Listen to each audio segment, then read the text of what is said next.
Stroke or cerebrovascular accident is a frightening event where every minute counts in protecting and preserving brain tissue and function.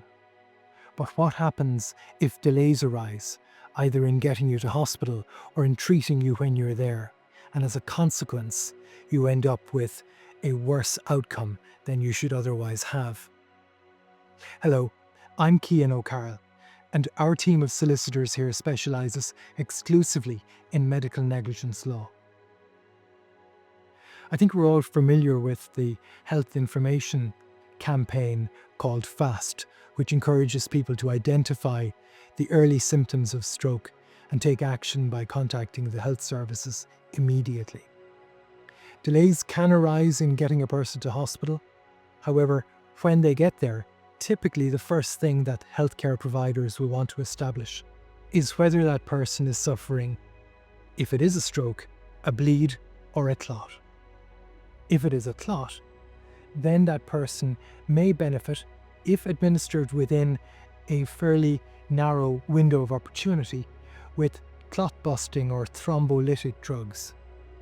It may also be possible to refer that person to a neurosurgery unit, either in Dublin or Cork, for thrombectomy, a procedure whereby the clot itself is removed.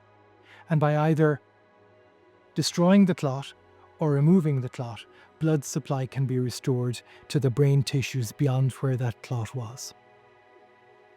This is a perfect example of how time is of the essence. But if delays arise, well then either of those two vital treatments might be denied the patient. Separately, we've seen examples where patients who were under observation in hospital following either a minor stroke or perhaps what's called a transient ischemic attack have now suffered a progression of symptoms. Their neurological signs have deteriorated and action hasn't been taken. This could be because of a new stroke, or it could be because the original stroke, the original clot, has now led to secondary bleeding within the brain. In either of those situations, again, it is essential that immediate action is taken to preserve brain tissue and function for that patient. And where that doesn't happen, and it's accepted based on expert evidence that this falls below an acceptable standard, legal issues will arise. I think all of us have come across stroke at one point or another in our lives, and we are familiar with what can be the devastating consequences.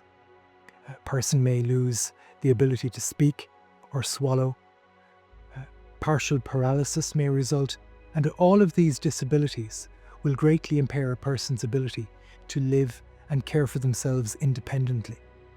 And therefore, having established a basis for a legal cause of action, it then becomes our job to understand all of those consequences for the individual and to take steps to quantify the economic cost to them and their family. In addition to care costs, there will also often be home adaptation costs. There may be assistive technologies which can help that person to communicate or to give them enhanced mobility. And all of these features are quite expensive and are often not available through public health. And so it's essential that legal proceedings, if they are to be brought, are brought quickly and expeditiously. They need to be concluded in as short a time frame as possible to give that person the benefit of those damages, to give that person the benefit of all of those assistive technologies and improvements around their house. And that's something that we've become quite adept at here at Carroll Solicitors.